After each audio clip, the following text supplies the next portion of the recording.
Buenos días, ¿cómo le va, doctor Mario Ganora? Buenas tardes, doctora Magrini.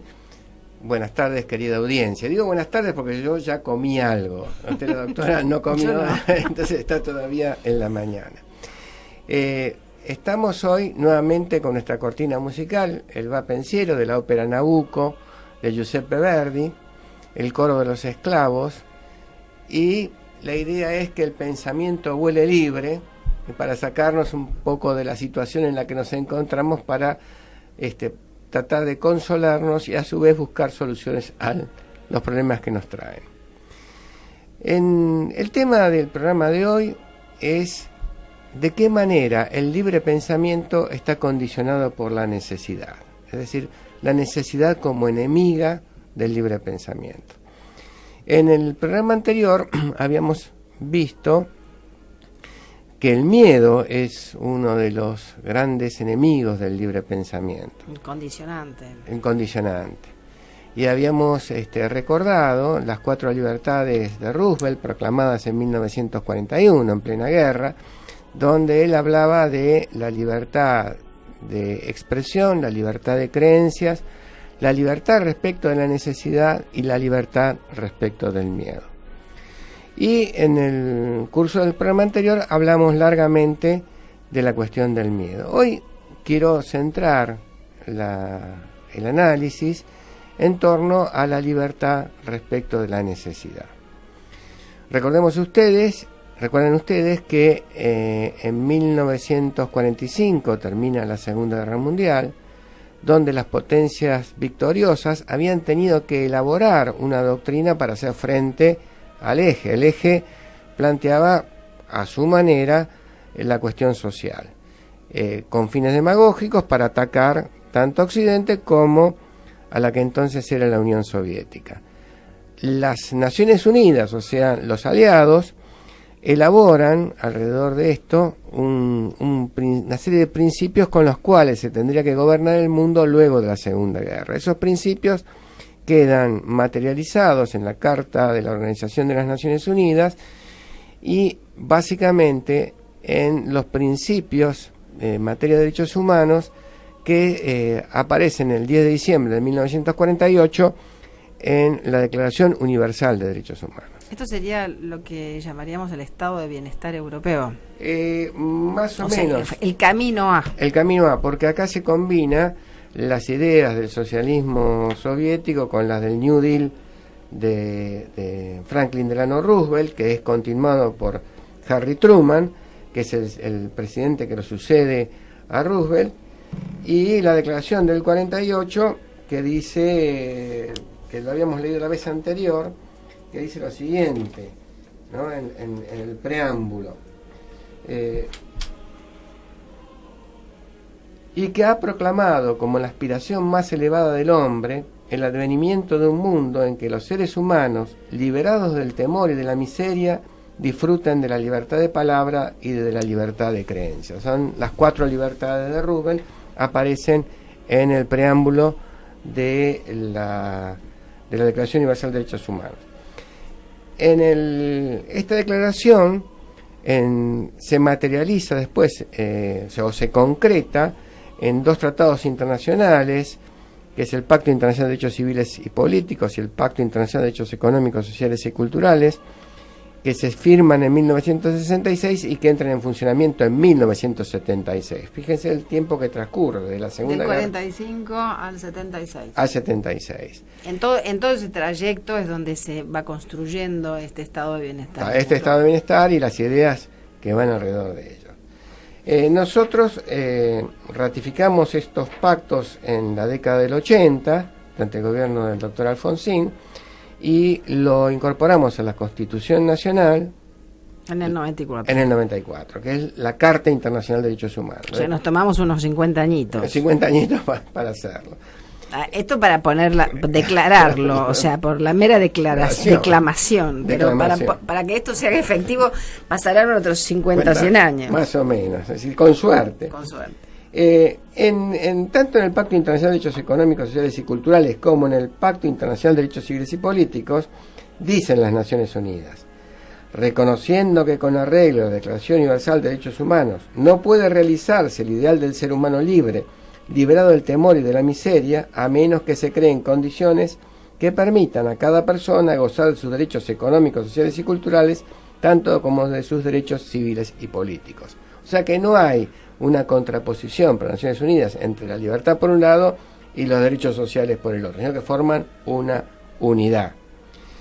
El problema es, en nuestro país, en este proceso de transición que ya es largo, que arranca en el 83 y que todavía a la fecha no está concluida, estamos hablando del 2019, ¿qué grado de concreción tiene esto? O sea, ¿podemos hablar de que la gente está liberada de la miseria en la República Argentina para poder gozar del derecho de libertad de expresión y de libertad de creencia que habla la Declaración Universal? ¿O todavía sigue existiendo? Vimos que existe el miedo, pero vamos a ver si existe la miseria como un condicionamiento de esto, ¿no? Los malos dirían que los políticos quieren que la gente esté sumida en la miseria para dominarlos. Entonces esto se da de patadas con lo que estás diciendo. Bueno, eso realmente es el problema de la divergencia que existe entre el derecho y la práctica social. Nosotros tenemos que ver de qué manera achicamos la brecha, no la brecha, la grieta famosa, la política partidaria. La política partidaria, sino cuál es la brecha en la sociedad. En la sociedad. En las condiciones de vida que tienen unos y otros. Exactamente, entre las condiciones de vida y el orden jurídico que nos ordena proceder de determinada manera. O sea, nosotros el orden jurídico nos está diciendo, bueno, termine, genere bienestar en la sociedad. Acabe con la miseria. Acabe con la miseria.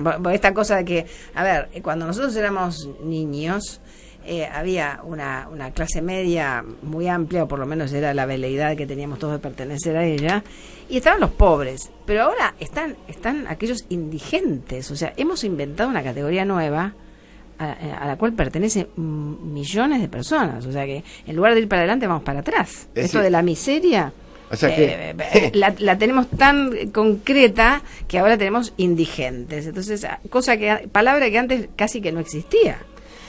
En realidad lo que tenemos, estimada doctora, es una violación masiva de derechos humanos. Pues los derechos humanos no solamente son los derechos de la libertad, sino son también los derechos económicos, sociales y culturales. Bueno, y están los de tercera generación, de los cuales hablaremos en algún momento, que tampoco podemos dejar de lado porque es un plexo que es una unidad, ¿no? Es una unidad, exactamente. Es el derecho al desarrollo, el derecho al ambiente, es el derecho a la paz. Son los tres grandes grupos de derechos de tercera generación. Bueno, por eso la burrada de decir que el que defiende los derechos humanos está defendiendo los derechos de los delincuentes, por favor, si alguien nos está escuchando, que se entienda bien que los derechos humanos son de todos, aún de los delincuentes, porque en todo caso tiene que ver con el atropello que hace el Estado respecto de las personas individuales. Y cuando hablamos de derechos humanos hablamos del derecho de todos, no del derecho de los delincuentes. Bueno, vamos a ver cuáles serían, digamos, estos derechos económicos, sociales y culturales. Están contemplados en la Declaración Universal de Derechos Humanos desde el artículo 22 al artículo 28, que son el derecho a la salud, el derecho a la educación, el derecho al trabajo, el derecho a la seguridad social, el derecho a las condiciones de progreso permanentes, a la participación de los frutos de la cultura y de la ciencia. Es una cosa que a veces se pierde de vista.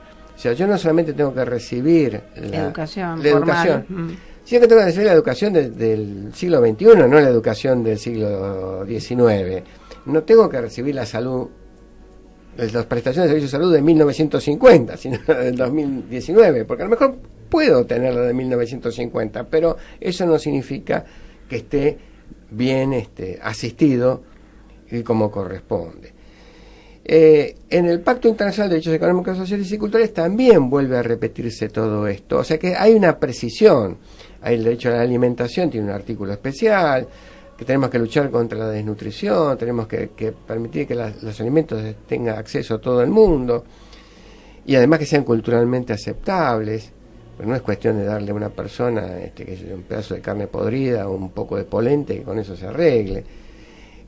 Y además tenemos que prever derechos que hacen al desarrollo de la dignidad humana. O sea, salir de la situación medieval, como os hablabas hoy, del siglo XVII, para muchos. Sí, cuando hablamos de vivienda adecuada, ¿no? ¿A qué nos estamos refiriendo con vivienda adecuada? Cuando estamos hablando de salud sexual y reproductiva, o sea que en términos de las normas a nivel internacional está todo planteado, no descubrimos la pólvora, ¿no? Pero el problema es que esto luego lo hagamos realidad en nuestro país. Esa es la pregunta sería cómo hacemos para que esto ocurra. Y te dije que te iba a poner en un brete, y la pregunta sería, todos estos derechos a los cuales parece que estamos obligados o sea, como país estamos obligados a que nuestro pueblo tenga, lo asistan todos estos derechos. ¿Cómo hacemos para que esto ocurra? Y se parece mucho a lo que plantea el populismo, ¿no? Y parece que ahora el populismo es algo que tiene mala prensa. Bueno, acá yo creo que hay una cuestión central. Cuando se batían los aliados contra el Eje tenía una propuesta social. Mussolini había armado la Carta del Laboro en Italia, Hitler tenía todo lo que llamaba su política obrerista, y ellos denunciaban, especialmente Inglaterra, como era un país liberal, conservador, donde todo eso no existía, o que existía embrionariamente, y ellos decían, bueno, nosotros lo podemos darle a la gente la seguridad, y le podemos dar de comer, y le podemos, cosa que ustedes no están haciendo. Esto hay varios discursos de Hitler en ese sentido. Entonces los aliados tuvieron que salir a responder. O sea, loco manontropo. Manontropo, o sea, era se perdía la guerra, entonces tuvieron que salir los aliados a armar un conjunto de ideas y organizar un sistema político que pudiera contraponerse a esto que era el enemigo. Y además venía también para los norteamericanos el problema del enemigo soviético, porque derrotaban a los nazis, y que venía detrás de eso. Venía el comunismo, que iba a tomar Europa y que iba a tomar probablemente los Estados Unidos. Todo esto lo ve bien Roosevelt, por eso él habla del New Deal, habla de una forma de organización social superadora de lo que era el sistema liberal conservador que podía plantear una persona como Winston Churchill. Ahora, ¿qué pasa en la República Argentina? En la República Argentina tuvimos esto. El peronismo planteó los derechos económicos y sociales en la Constitución del 49. Cuando derrocan al peronismo, en el 57 tienen que hacer una reforma constitucional que abarque los derechos sociales. No puede volverse a la Constitución del 53, una Constitución del siglo XIX, hay que ayornarla. En el 94 hay un ayornamiento más grande porque vivimos el problema de la guerrilla. El problema es, ¿está dispuesta la clase dirigente a no hacer solamente propaganda, sino a poner en marcha estas cosas? Este es el gran problema. Y creo que tal vez nuestra clase dirigente tiene un temor al trabajador muy fuerte,